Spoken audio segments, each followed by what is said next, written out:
que nos auxiliam, nosso louvor e a nossa adoração ao nosso Deus.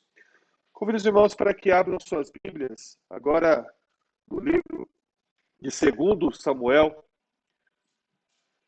capítulo 6. Vamos ler dos versos de número 1 a 11 para a nossa edificação esta noite.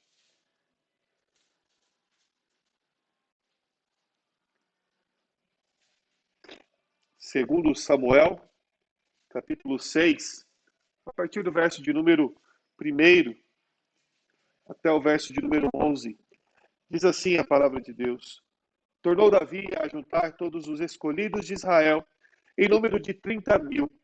Dispôs-se com todo o povo que tinha consigo, partiu para Baalá de Judá, para levarem de lá para cima a arca de Deus, sobre a qual se invoca o nome do Senhor dos Exércitos, que se assenta acima dos querubins.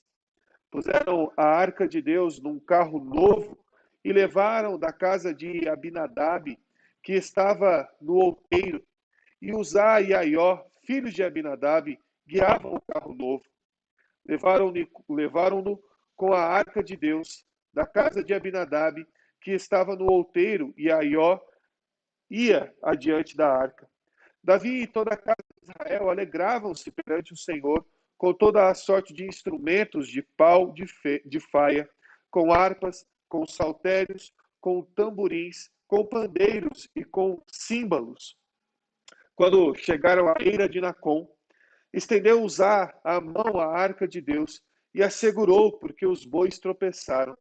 Então a ira do Senhor se acendeu contra Uzá, e Deus feriu ali por esta irreverência, e morreu ali junto à arca de Deus.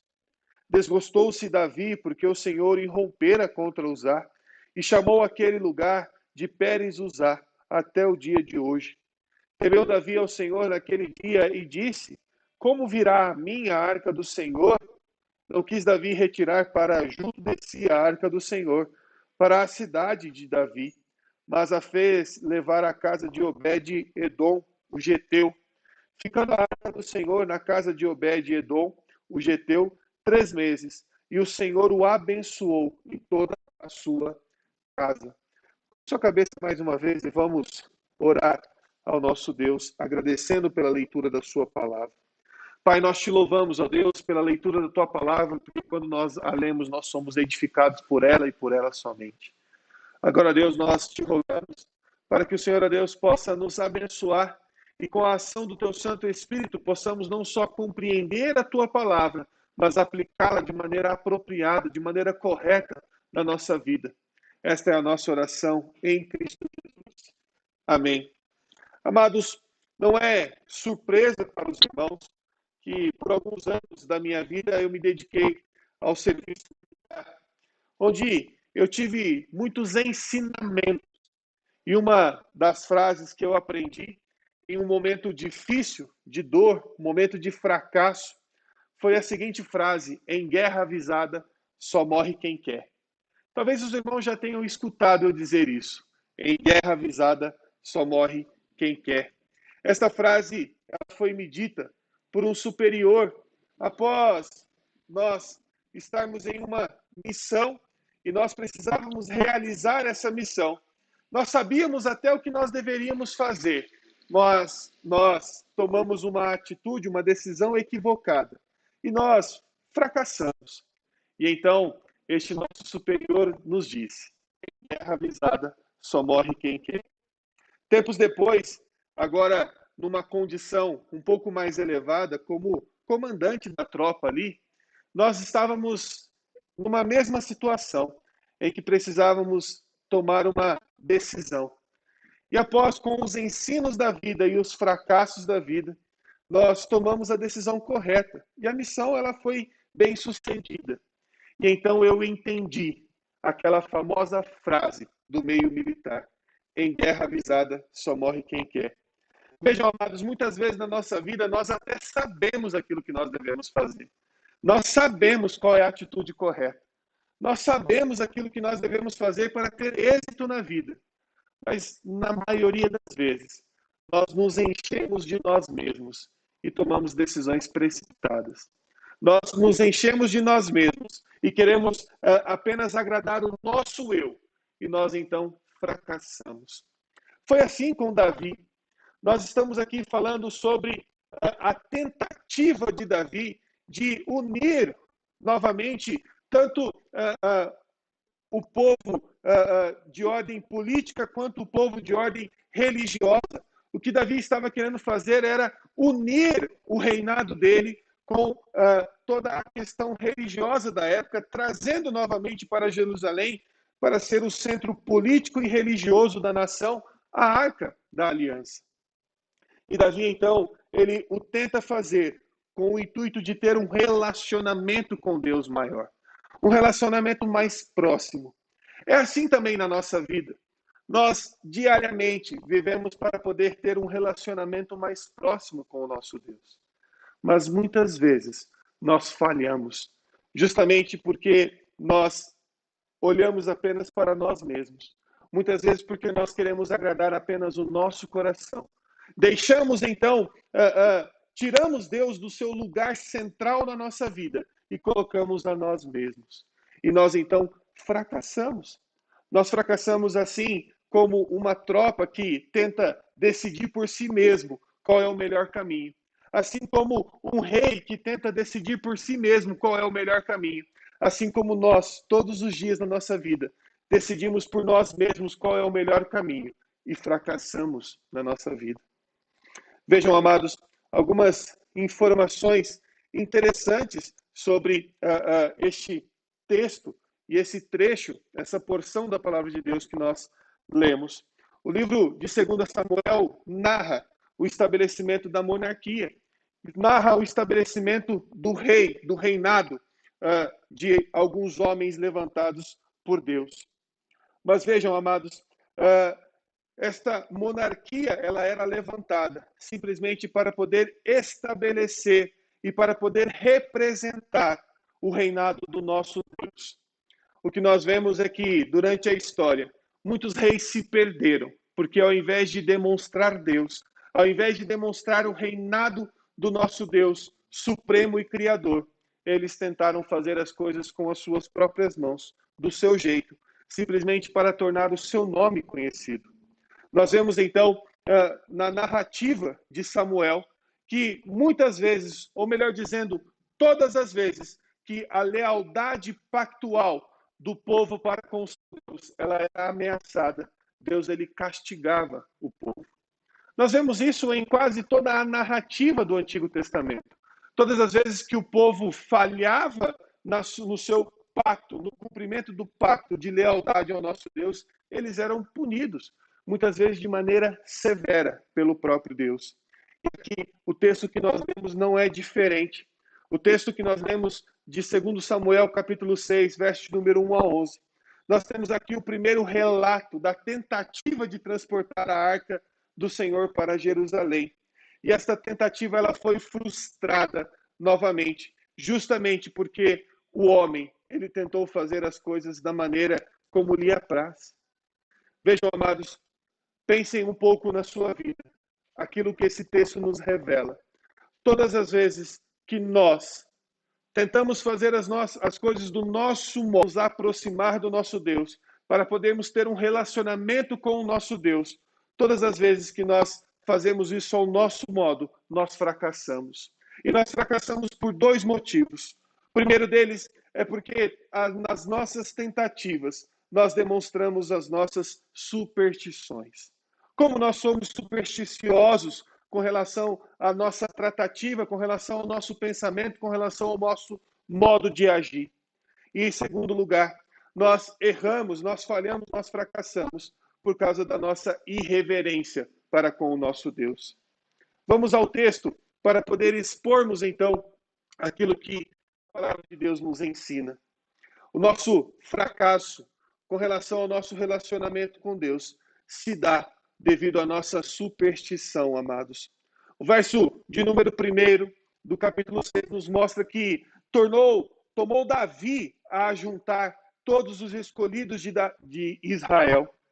Davi, amados, ele tinha uma importante tarefa a ser realizada. Por isso ele então tomou consigo 30 mil homens, a fim de que o transporte da arca para Jerusalém ela não sofresse nenhum percalço no caminho, para que ela não fosse ameaçada, para que qualquer um que tentasse de alguma maneira se opor ao retorno da arca para Jerusalém fosse frustrado por aquele grande exército que Davi havia reunido novamente.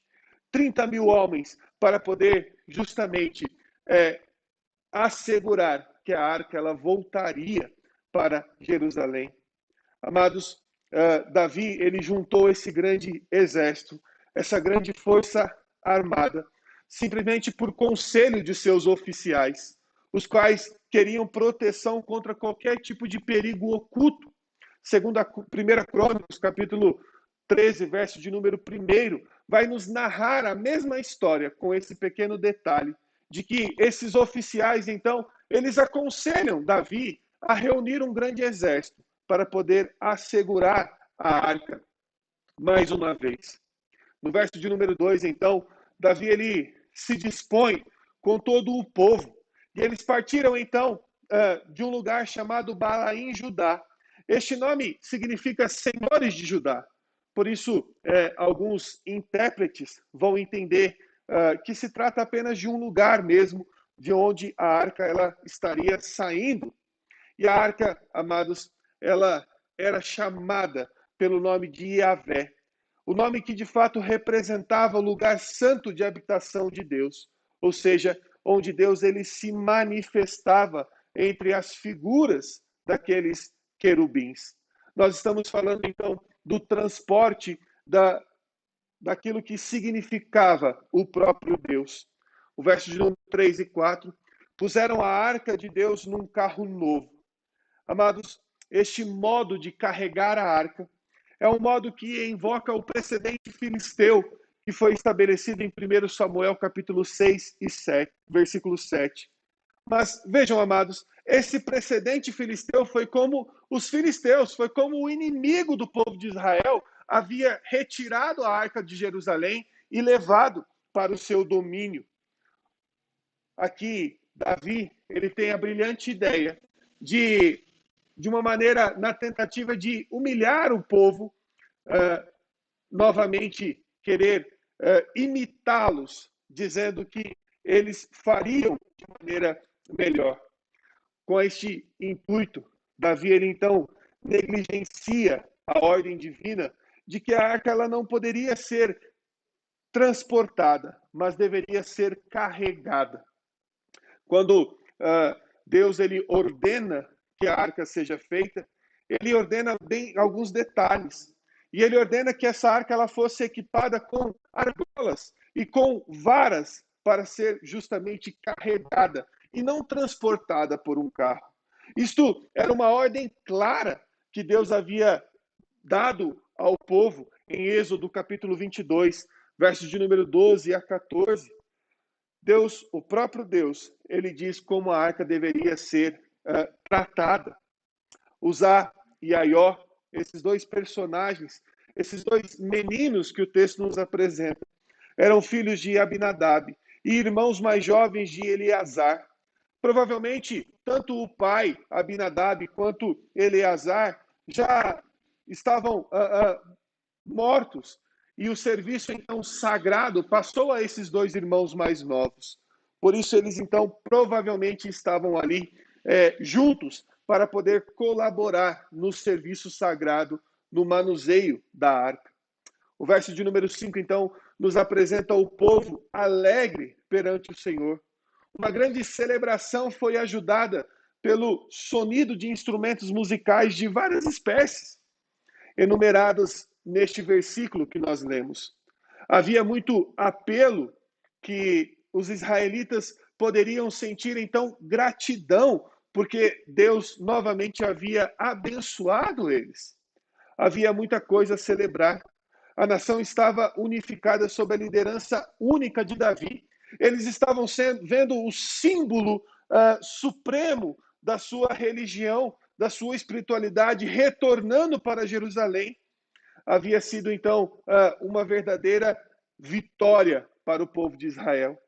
E a arca estava sendo transportada para a nova capital, a fim de que o culto religioso pudesse ser ali então unificado para todo o povo, para que todo o povo pudesse vir a celebrar novamente o seu Deus. Vejam, amados, tudo parece perfeito. Tudo parece andando muito bem até aqui. Mas vejam, amados, nós precisamos entender que a superstição de Davi fica clara no versículo de número 3, onde ele decide a maneira pela qual a arca deveria ser transportada. Note que Davi ele tenta reproduzir o sucesso filisteu, que transportaram a arca dessa maneira 70 anos antes. Porém, Davi e o povo tinham ordens claras, ordens expressas do próprio Deus, como deveria ser o transporte da arca. Mais do que um erro, Davi ele demonstra através da sua escolha que ele acreditava que ele estava certo. Aqui, amados, nós precisamos compreender que na maioria das vezes que nós erramos, na maioria das vezes que nós equivocamos as nossas decisões, nós erramos na certeza de que nós estávamos certos. Nós tínhamos a certeza, estava claro na nossa mente o sucesso, porque nós estávamos fazendo a melhor escolha aos nossos olhos. Assim como Davi. Amados, nós precisamos entender que isto revela a nossa mentalidade supersticiosa, que acredita em si mesmo, nas suas decisões.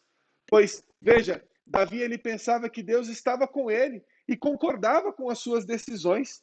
Por sua vez, o povo, após os sucessos de Davi, também criam que Davi e todas as suas escolhas estavam em conformidade com o querer e com a vontade de Deus.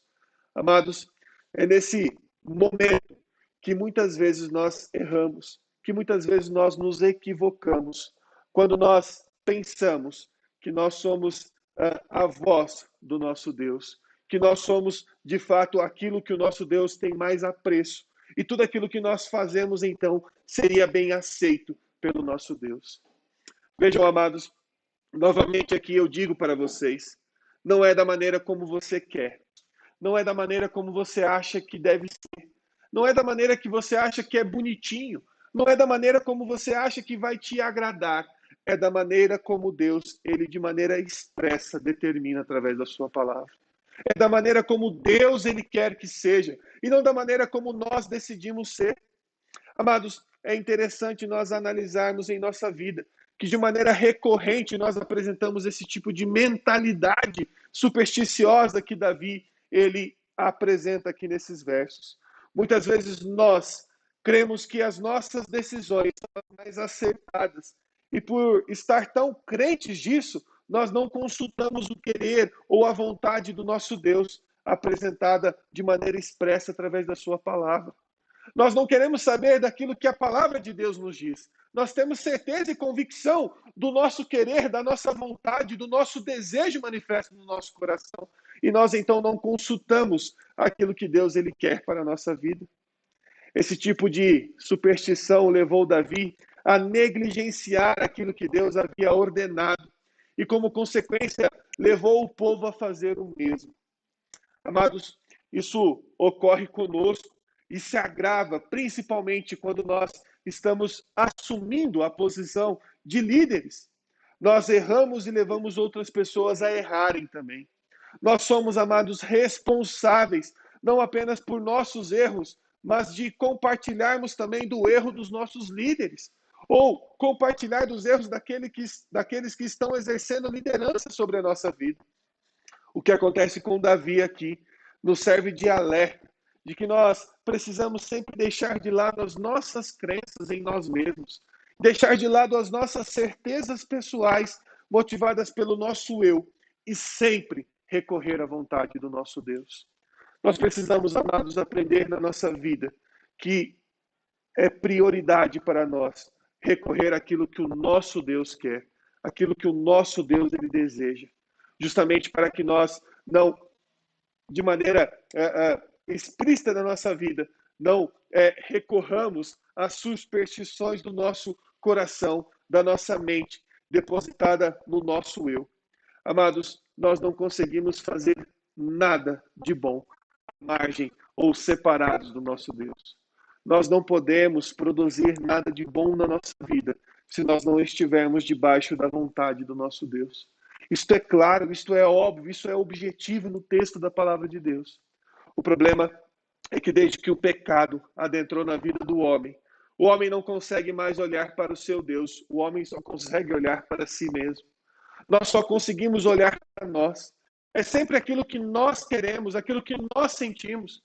Nós ficamos chateados com as pessoas porque elas não atingiram aquilo que nós estabelecemos como alvo, como meta.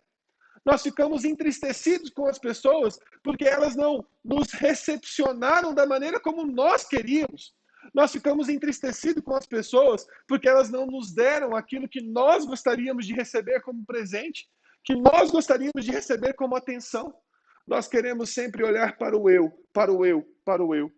Nós nunca queremos olhar para aquilo que Deus, Ele quer, para aquilo que Deus, Ele ordena. Amados, este é o princípio da superstição em nós, de que nós estamos sempre com a razão, de que nós sabemos aquilo que é correto. Em segundo lugar, o texto nos apresenta que o nosso fracasso com relação ao relacionamento nosso para com o nosso Deus se dá devido à nossa irreverência. E a partir do verso de número 6 até o verso de número 11, nós temos dois exemplos aqui de como nós devemos nos comportar, ou como nós podemos nos comportar, e o resultado de cada um deles. O verso de número 6 nos vai dizer, então, que Uzá, ele estendeu a mão para poder segurar a arca do Senhor. O erro fatal de Uzá. No original, amados, este versículo ele é bastante obscuro. As palavras mão não se acham naquilo que nós entendemos como o texto original. E aparentemente elas foram supridas em 1 Crônicas, capítulo 13, verso de número 9, como uma pequena emenda daquilo que de fato aconteceu, para dar um sentido a esta frase. O que aconteceu, amados, é que de alguma maneira os bois eles fizeram alguma coisa, o que também não fica claro naquilo que a palavra de Deus nos apresenta no texto hebraico. Mas, de alguma maneira, aqueles bois eles perturbaram o equilíbrio da arca. A Vulgata Latina, ela diz que os bois tropeçaram. A Septuaginta indica que houve um impulso para a frente. A versão King James, em inglês, ela diz que os bois eles sacudiram a arca. Algumas outras versões vão dizer outras coisas. Mas independente do que tenha acontecido de fato, o que ocorreu é que Uzá, aparentemente ele estendeu a mão em algum sentido e tentou então segurar a arca. Isto tudo aconteceu ali no vale, na eira de Nacon. O autor sacro ele informa onde tudo isso aconteceu para que justamente as pessoas pudessem aprender ao passar por ali, se lembrar daquilo que havia acontecido. Amados, quando nós olhamos para esse versículo, nós dizemos assim, como esse menino Uzá, ele era bom que só. Esse menino Uzá, ele era maravilhoso. Se nós apenas lêssemos o versículo de número 6, todos aqui que aqui estão provavelmente colocariam o nome de seus filhos de Uzá, porque Uzá nada mais, nada menos do que foi aquele que segurou a arca do Senhor de cair ao chão. Segurou o próprio Deus para que ele não caísse no solo. Olha só que menino bom, olha só que maravilhoso. Porém, amados, nós precisamos observar aquilo que o versículo de número 7 nos diz. A ira do Senhor se acendeu contra Uzá. Entramos aqui, amados, na ira de Deus, em uma súbita explosão de julgamento, onde Deus ele se sentiu ferido e ele então rompe com a vida de Uzá. A morte de Uzá foi desnecessária. Ela poderia até certo ponto ter sido impedida de ter acontecido. Uzá, ele se envolveu no manuseio profano daquilo que era divino. E os irmãos podem olhar e dizer assim, mas Uzá não era filho de um sacerdote? ele não era irmão de um sacerdote, ele não estava ali para poder conduzir a arca, ele não havia aprendido o modo correto de manusear a arca. Vejam, amados, Uzá, ele estava sendo conduzido pelo ímpeto do povo, ele estava conduzido pela irreverência do seu rei, de Davi. E Uzá, então, ele se envolve no manuseio daquilo que era profano, de maneira profana, naquilo que era divino. Naturalmente, amados, alguns críticos cristãos veem aqui um acontecimento natural que a tradição dos hebreus teriam transformado em incidente divino, pois talvez tudo quanto se tenha passado foi que o carro caiu e esmagou Uzá quando este tentou impedir a queda. Seja como for, os levitas deveriam estar carregando a arca sobre os seus ombros, presa em varas que passavam por laçados de metal. Dessa maneira, eles carregavam a arca, evitando qualquer contato físico. Uzá, pois, ele quebrou esta regra sagrada. Ele então toca a arca. Uzá tornou-se um tipo de todos os que, com boas intenções, humanamente falando, embora com mentes não santificadas, interferem nos negócios do reino de Deus, supondo que estão em perigo e esperando salvar-se. Amados, vocês já escutaram aquele famoso ditado que de boas intenções o inferno está cheio. Amados, nós precisamos compreender que as nossas boas intenções, aquilo que nós pensamos, só reflete a nossa irreverência para com o nosso Deus. Na semana passada, nós falamos um pouquinho sobre glória somente ao nosso Deus, lembrando um pouco sobre um dos 5 pontos das 5 solas da Reforma Protestante. E quando nós falamos sobre glorificar ao nosso Deus, nós falamos um pouquinho sobre aquilo que é contrário a glorificar a Deus, justamente a nossa idolatria. Amados, a nossa idolatria, ela se manifesta para com o nosso Deus, muitas vezes, quando nós queremos minimizar o nosso Deus, quando nós queremos transformar o nosso Deus naquilo que nós queremos, naquilo que nós aceitamos, naquilo que é agradável aos nossos olhos. Aqui, no texto que nós lemos, Uzá, ele transforma o nosso Deus naquilo que ele achava que era o melhor. Ele achava que Deus precisava de socorro, que a arca precisava ser amparada, e ele assim decide fazê-lo. Amados, nós precisamos aprender algumas lições severas com relação a esta história de Uzá. Novamente, amados, não é do jeito que nós queremos, não é do jeito que nós achamos que é bom, que é legal, que é bonitinho, mas é da maneira como Deus ele ordena que seja. Nós vimos aqui, amados, que Deus, ele de maneira súbita, explode um julgamento para com a vida de Uzá. E entendam, amados, que todas as vezes que nós fazemos as coisas de modo diferente com o querer, com a vontade do nosso Deus, existe morte na nossa vida. Muitas vezes você pode se perguntar por que morreu um relacionamento que você tinha com uma pessoa? Porque você não cumpriu com a vontade de Deus. Muitas vezes você pode perguntar por que morreu um sonho que eu tinha com relação à minha profissão. Isso acontece porque você não dedicou aquilo da maneira como Deus ele ordena que seja dedicado. Muitas vezes você pergunta por que as coisas acontecem. E a resposta, amados, é justamente o querer e a vontade do nosso Deus, sendo muitas vezes rompidas com a nossa irreverência, com o modo como nós queremos que seja, com a nossa própria idolatria, com o nosso Deus que nós minimizamos e criamos da maneira como nos agrada. Nós precisamos entender, amados, quem Deus ele é verdadeiramente. E o verso de número 8 demonstra que Davi, então, ele entende quem Deus verdadeiramente é. Davi, então, ele entende que Deus ele é um Deus completo. Ele é um Deus que tem domínio, poder sobre todas as coisas. O verso de número 8, então, nos diz, assim desgostou-se Davi, porque o Senhor irrompera contra Uzá. E chamou aquele lugar de Pérez Uzá, até o dia de hoje. Verso de número 9, Davi, então, ele temeu ao Senhor naquele dia e disse: como virá a mim a arca do Senhor? Davi, então, ele se coloca no seu lugar. E ele, então, pergunta ao seu próprio Deus: como devo eu, então, proceder? O Davi, então, ele, após esse temor no seu coração, ele conduziu a arca a Jerusalém. E ele, então, entendeu aquilo que Deus assim ordenara. No entanto, amados, eis que, de maneira repentina, alguém morre.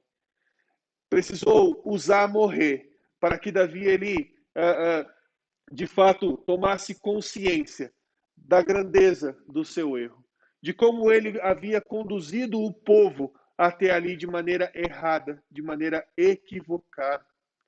Davi, ele teme ao nosso Deus. Amados, nós precisamos aprender a temer ao nosso Deus. Nós precisamos aprender a ter reverência para com o nosso Deus, entendendo verdadeiramente quem Ele é, entendendo que todas as vezes que nós descumprimos com a sua lei, com os seus preceitos, a ira do Senhor, ela se acende contra nós. Nós precisamos entender que o nosso Deus, ele é um Deus que está irado conosco, irado pelo pecado que está no nosso coração, irado pela nossa irreverência para com ele. Nós precisamos compreender, amados, que a dureza do nosso coração, ela precisa ser amolecida todos os dias, através do querer e da vontade do nosso Deus. Em contraste com toda essa irreverência, no versículo de número 10, nos diz então que Davi não quis retirar mais para junto de si a arca da aliança e decide então deixá-la na casa de Obed-Edom. Foi apenas um adiamento temporário para poder ganhar tempo, para poder pensar sobre como ele deveria então proceder. E o verso de número 11 nos diz que o Senhor abençoou a casa e a vida de Obed-Edom, o geteu. Durante 3 meses, a arca ficou ali na sua casa. E o Senhor o abençoou. Nós precisamos, amados, entender que todas as vezes que nós, de fato, olhamos para o nosso Deus e o tratamos de maneira correta, com reverência, nós também somos abençoados. Amados, aqui nós precisamos compreender a irreverência sendo cometida por Uzá. No verso de número 6, então, deixou bem claro a atitude de maneira irreverente de Uzá ao tocar na arca. Não podemos deixar de notar a sua boa intenção ao agir dessa maneira. Porém, Uzá também era conhecedor de que a arca ela representava o próprio Deus e de que a sua ação não poderia ser entendida de outra maneira senão como uma atitude irreverente. Uzá sabia disso. Os versículos 10 e 11 mostram como Deus ele recompensa quem age de maneira correta em seu relacionamento com ele. Temos então, amados, um contraste a respeito da irreverência e a consequência dessa irreverência, juntamente com um contraste ao respeito e a consequência desse respeito. Muito se pode falar sobre a vida e sobre a morte de Uzá. O que ele fez ao tocar na arca? Ou será que a sua punição ela foi excessiva para com a vida daquele pequeno jovem, daquele servo de Deus? Porém, amados, cabe a nós entender que muitas vezes nós agimos para com o nosso Deus ou para com as coisas relacionadas ao nosso Deus, cheios de boa intenção, porém de maneira negligente. E ao fazer isso, amados, nós somos muitas vezes parecidos com Uzá e merecemos então sermos castigados pelo nosso Deus. Entendamos, amados, que sempre que nós agimos de maneira desrespeitosa e negligente para com o nosso Deus e o seu querer, isso produz morte. E nós estamos cansados, amados, de ver coisas morrendo ao nosso redor, simplesmente porque nós não atendemos para as ordens do nosso Deus. Vejam, amados, essa narrativa de 2 Samuel, capítulo 6, versos de número 1 a 11, nos faz refletir muito sobre o nosso relacionamento com Deus. A arca para o povo de Israel era o mesmo que Jesus para os nossos dias de hoje. Nós devemos viver o nosso relacionamento com Deus estabelecido através de Cristo Jesus, de maneira coerente, de maneira respeitosa, de maneira fiel às Escrituras, para que nós não cometamos os mesmos erros que aqui foram apresentados. Procure sempre, amados, deixar o eu de lado e se concentrar em um relacionamento com Deus. E que esse relacionamento ele não fracasse devido à sua superstição, devido à sua irreverência. Para isso, amados, proponho a vocês que apliquem esse texto de maneira correta na sua vida, de maneira que vocês possam praticar 3 coisas. Primeira delas, ore por você. Ore por todos aqueles que exercem liderança sobre a sua vida. Porque é através da sua vida, é através da vida daqueles que exercem liderança sobre você, que muitas vezes a superstição e a irreverência, elas são apresentadas. Em segundo lugar, amados, não negligencie a presença de Deus na sua vida. Não deixe de lado o seu Deus. Não entenda que o único lugar que nós podemos encontrar a Deus e que nós vamos cultuar a Deus é no dia de domingo, no culto noturno. Não, amados. Entendam que a sua vida, a sua semana, ela deve ser como uma liturgia de encontro para com Deus. Momentos de aproximação. Na segunda-feira, você não está longe de encontrar o seu Deus, mas é o primeiro dia do preparo para o encontro com Deus no domingo. De modo que a sua semana deve ser um preparo para o encontro seu com Deus, no culto que você vai prestar. Não negligencie a presença de Deus na sua vida. E lembre-se, amados, em terceiro lugar, lembre-se sempre quem Deus ele é. Nunca se esqueçam de que o nosso Deus, ele é o nosso Deus soberano, poderoso em todas as coisas. Ele é quem, de fato, nós devemos temer e obedecer em tudo aquilo que nós fazemos.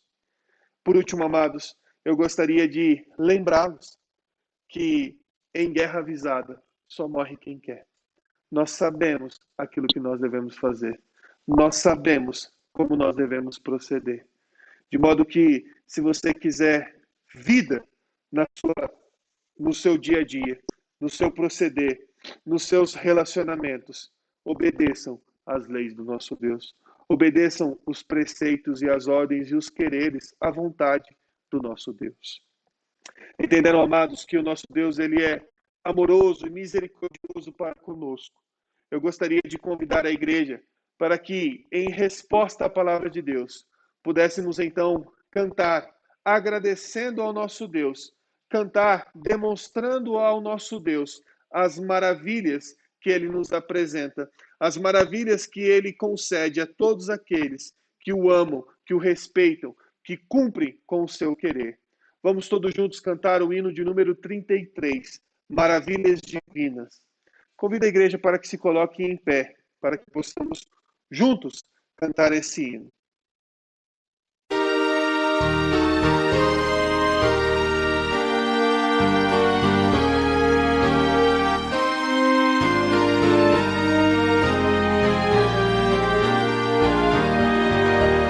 Ao Deus de amor e de imensa bondade, com voz de júbilo vinde aclamai, com coração transbordante de graças, seu grande amor todos vinde louvai.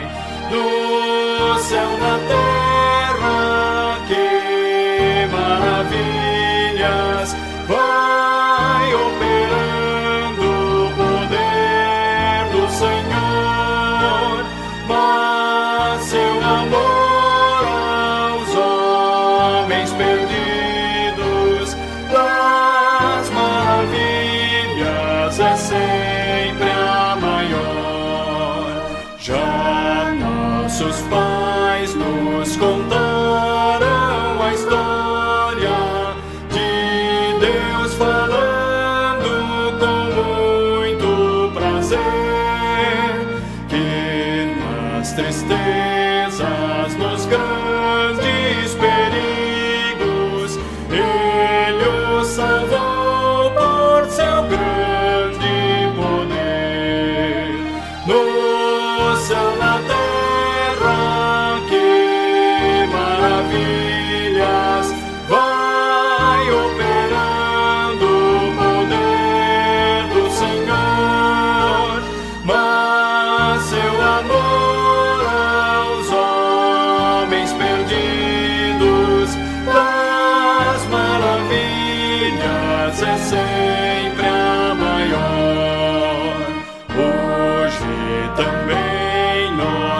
nas orações Ele nos atendeu. Seu forte braço que é tão compassivo, em nosso auxílio Ele sempre estendeu. No céu, na terra, que maravilhas vai operando o poder do Senhor. Mas seu amor aos homens perdidos das maravilhas é sempre a maior.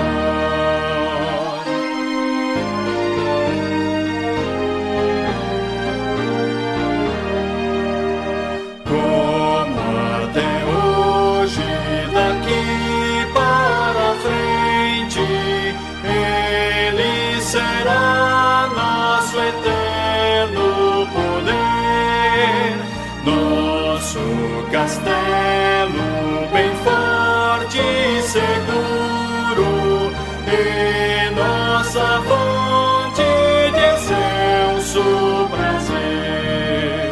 No céu, na terra, que maravilhas vai operando o poder do Senhor.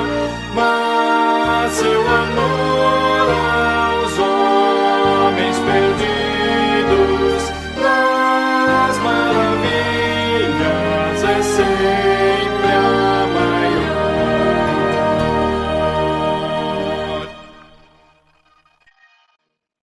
Os irmãos podem se assentar. Vamos orar ao nosso Deus neste momento, agradecendo a Ele pelo momento que nós estivemos aqui juntos e entregue cada um a Ele o culto que veio prestar nesta noite. Pai, nós te louvamos, ó Deus, e nós te agradecemos pela oportunidade, pelo privilégio de podermos nos reunir novamente como igreja, para juntos, ó Pai, apesar de nós, louvarmos e cultuarmos ao teu santo e bendito nome. Nos ajude, ó Pai, a aplicar a tua palavra na nossa vida. Nos auxilie, ó Pai, dia após dia, para que possamos, ó Deus, de maneira agradável a Ti, nos tornarmos, ó Deus, pessoas aptas à vocação ao qual nós fomos chamados, de glorificar o Teu santo nome, de sermos de fato, ó Pai, imagem e semelhança de Ti, do Teu Santo Filho e do Teu Santo Espírito. Que possamos, ó Pai, de fato, não só anunciar o Teu Evangelho, mas que possamos, ó Deus, comprovar para as outras pessoas a Tua existência e todos os Teus atributos. Nos ajude, ó Pai, nessa nossa tarefa. Nos ajude, ó Deus, a aplicar, Senhor, a Tua palavra na nossa vida, no nosso relacionamento para contigo, para que nós não fracassemos devido às nossas superstições, devido à nossa irreverência. Nos auxilie, ó Pai, a nos relacionar contigo da maneira como o Senhor quer, da maneira como o Senhor ordena, para que possamos, ó Deus, dia após dia, nos aproximar de Ti, ó Deus, de modo digno, de modo, de fato, que agrade ao Teu santo e bendito nome. Nos abençoe, ó Pai, e nos dê uma semana debaixo da Tua santa proteção. Uma semana, ó Pai, em que nós venceremos, mais uma vez, todas as armadilhas do maligno. Que nós, ó Pai, tomaremos e agiremos em conformidade com o Teu querer, com a Tua vontade. Que nós, ó Deus, possamos, ó Deus, buscar em Ti